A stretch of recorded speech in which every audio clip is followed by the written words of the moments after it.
Bienvenue sur Un pas vers soi, un podcast qui te veut du bien pour faire chaque semaine une avancée vers soi-même et vers le mieux-être. Je m'appelle Chloé, je suis autrice indépendante depuis 2017, passionnée d'écriture et de développement personnel. Je me pose toujours plein de questions sur l'être avec un grand E, alors on en parle ici.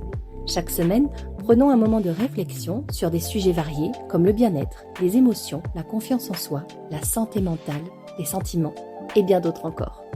Si le podcast te plaît, n'hésite pas à le partager ou à le commenter.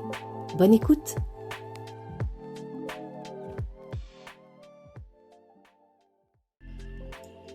Je parlais il y a quelques jours avec ma fille, qui est une toute jeune ado de 12 ans, de l'importance d'embrasser pleinement sa féminité si l'on en ressent l'envie et à sa manière, car ça donne des ailes dans la vie de tous les jours. Ça booste l'estime de soi et la confiance en soi. En réalité, notre conversation tournait autour de vêtements, de style, de coquetterie et de tout ce genre de choses. Et ça fait plusieurs fois que j'entends de sa bouche qu'au collège, les jugements d'apparence vont bon train. Bon, on y est tous passés et il est vrai qu'on ne peut pas dire que la bienveillance règne en maître dans les établissements scolaires. Les propos des jeunes envers leurs semblables sont très durs et les demoiselles ne sont clairement pas épargnées. Les jeunes filles qui ont envie de prendre confiance en elles et qui se sentent l'envie de découvrir leur féminité ou de l'exprimer de quelque manière que ce soit, par des accessoires, des bijoux, des fringues, des coiffures, un coup de mascara, un peu de brillant à lèvres, tout ça, ou même par l'absence de tout ça, sont jugées gaiement dans la cour de récré. Pour ma part, j'en ai un souvenir vraiment atroce, car non seulement j'ai toujours été très coquette, et je me privais pas du tout d'exprimer ma coquetterie, mais en plus de ça, de la 6e à la 4e, j'ai eu le même chéri. Alors, je vous laisse imaginer les horreurs que j'ai pu entendre à mon sujet, au sujet de moi en tant qu'individu, en tant qu'ado, en tant que jeune fille, mais aussi au sujet de mon corps et de ma sexualité aussi. Tout ça, ça a profondément contribué à écraser l'image que j'avais de ma féminité, et je ne vous parle même pas de ma confiance en moi.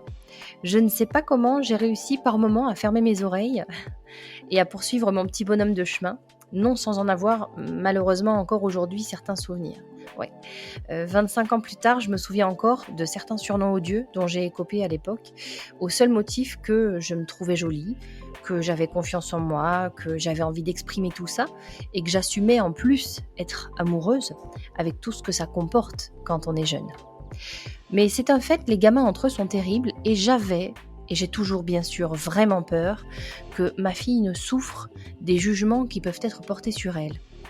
J'ai peur chaque jour pour être honnête, et je cherche à la préserver de tout ça car, même si je sais que je ne serai pas toujours là pour la protéger et qu'il faudra qu'elle se défende seule. Toujours est-il que nous discutions de la liberté à disposer de notre féminité, de l'exprimer ou non, et de la confiance en soi que cela peut procurer d'être à l'aise avec tout ça. Je me souviendrai probablement toute ma vie de ce que mon père me disait quand j'étais plus jeune à propos de ma féminité et de mon envie de l'exprimer. Papa me disait toujours crème-toi, prends soin de ton corps, maquille-toi quand tu en as envie, coiffe-toi quand tu le souhaites, n'aie pas peur de te faire belle, n'aie pas peur d'être belle, sois fière de ce que tu es, ne te diminue pas, plein d'encouragements comme ça qui m'ont permis d'avoir confiance en moi et de construire mon estime de moi, d'appréhender cette femme que j'allais devenir. Et aujourd'hui, j'ai une pensée émue pour tous ces propos et je l'en remercie vraiment beaucoup. Tout ça pour dire qu'en fait, on aura beau dire que l'apparence, ça n'a pas d'importance, je crois au contraire que l'importance capitale qu'elle a, c'est celle qu'on lui attribue et qu'on apprend à lui attribuer. Et négliger son corps, ça revient à mon sens à se négliger soi dans sa plus parfaite entièreté. Cette discussion avec ma fille m'a ramenée violemment, malheureusement, à ces jugements que la société porte en permanence sur tout le monde, homme ou femme, mais ne le nions pas, de façon beaucoup plus marquée sur les femmes. Alors que nous sommes en 2024, à une époque qui est censée être avancée, toujours en pleine progression, force est de constater que les injonctions sur le physique des femmes pèsent toujours autant et que le jugement lié au physique, à l'apparence ou plus spécifiquement à la féminité et à son expression est bien là. Et quoi qu'elle fasse, une femme sera toujours trop vous savez, dans l'exagération, que cela concerne son physique ou non d'ailleurs. En fait, elle sera toujours trop maquillée, trop apprêtée, trop confiante, trop prétentieuse, forcément, trop pimpée, habillée trop court comme une garce ou trop long comme une mémère, trop qualifiée et donc trop studieuse et donc trop coincée. Oui, parce que en fait, les jugements font aussi des raccourcis qui n'ont ni queue ni tête. Trop timide et donc trop coincée. Trop casanière, trop coincée, trop discrète, donc trop coincée, trop exubérante et donc trop décoincée, voire délurée, ou encore trop solaire et donc trop décoincée, voire délurée, enfin, vous voyez le genre. Et ce que je voudrais éviter à ma fille, ce ne sont pas forcément les jugements à proprement parler, comme ça, parce que comme je lui ai déjà expliqué, quoi qu'elle fasse dans sa vie, elle va y être exposée. En fait, c'est surtout la dégringolade de son estime d'elle-même liée à ces jugements que j'aimerais vraiment lui éviter. Ce que je trouve monstrueux, c'est que c'est pas comme si aujourd'hui il n'y avait pas de prévention dans les établissements scolaires ou même quelques messages, vous savez, dans des séries télé pour ados ou dans des films un peu à la mode. Mais bien entendu, il n'y a pas assez de prévention, véritablement.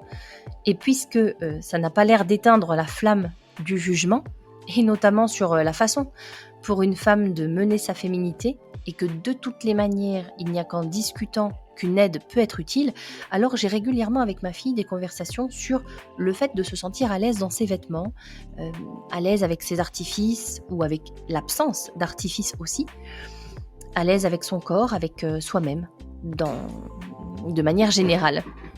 Parce que tout ça a beaucoup d'impact sur l'estime de soi. Et du coup, je lui demande souvent si tel vêtement lui plaît, si elle voudrait qu'on en trouve un qui soit plus coloré, moins coloré, plus large, plus ajusté, si elle voudrait essayer un nouveau look, savoir si elle se sent belle, si elle a besoin de quelque chose pour se sentir encore mieux, savoir si elle se sent confiante, si elle se sent fière d'elle. J'essaye autant que faire se peut de remplir d'une certaine façon sa coupe de confiance, si je peux dire ça comme ça. Parce qu'à mon sens, plus la coupe est remplie dans l'enfance et dans l'adolescence, plus on se construit avec assurance et plus on affronte plus tard le monde avec confiance et assurance.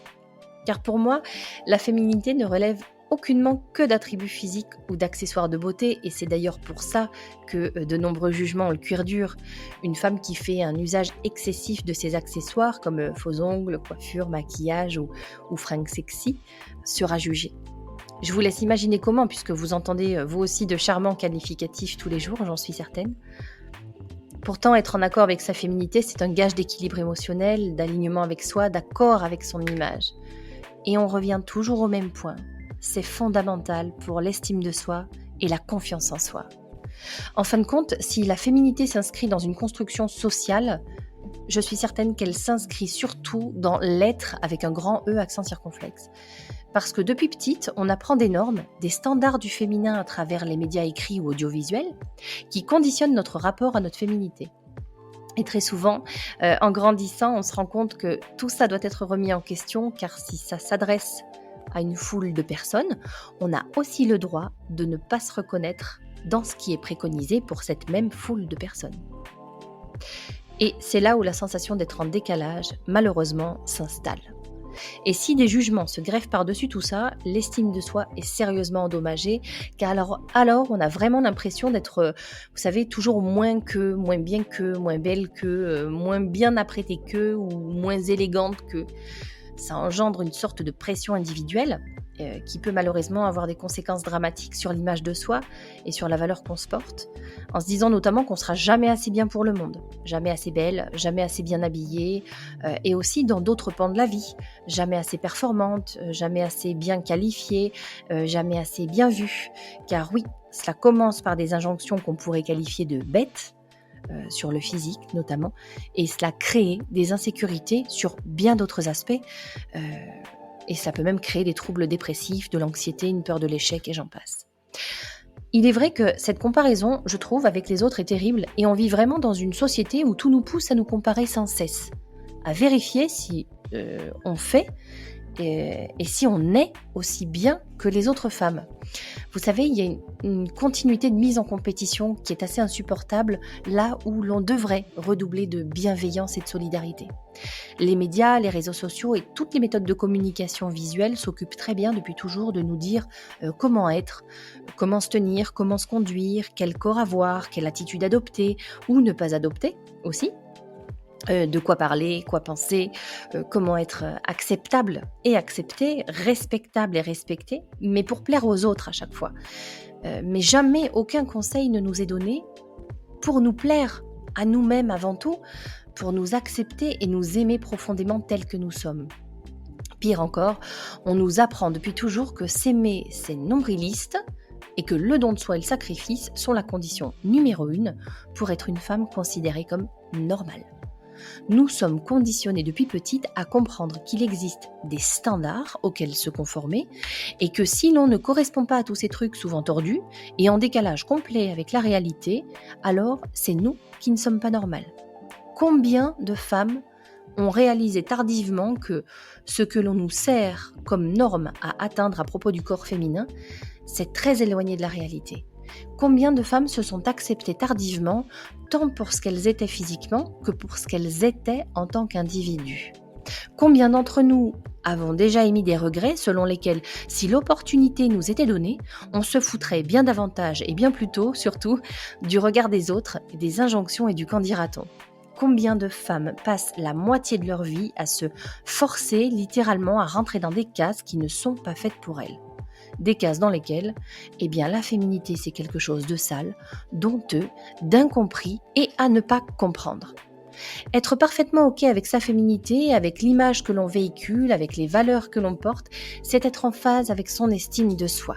Quand on est, en tant que femme, bien dans sa peau et bien dans sa féminité, on a une perception de soi qui est hyper positive, on s'accepte, on se met en valeur physiquement ou personnellement, on se sent prête à dévorer le monde. À mon sens, kiffer sa vie de femme, ce n'est pas plus tard. C'est pas quand on aura fait un régime, c'est pas quand on aura rencontré quelqu'un, quand on aura un meilleur job, quand on gagnera plus d'argent, c'est maintenant. Et si l'on sent qu'il y a des choses à changer, alors il faut le faire sans attendre parce qu'on peut kiffer sa vie de femme de mille et une façons sans se la rendre compliquée pour autant. D'ailleurs, si vous voulez écouter d'autres podcasts sur des sujets similaires pour booster votre estime de vous en tant que femme ou mieux comprendre votre féminité, je vous recommande chaudement d'écouter le podcast Psychogénéalogie et compagnie avec l'épisode La transmission de la féminité. Il est passionnant et regorge d'éléments essentiels pour comprendre notre approche de la féminité. J'espère que cet épisode vous a plu. Je vous dis à la semaine prochaine pour faire un nouveau pas vers soi.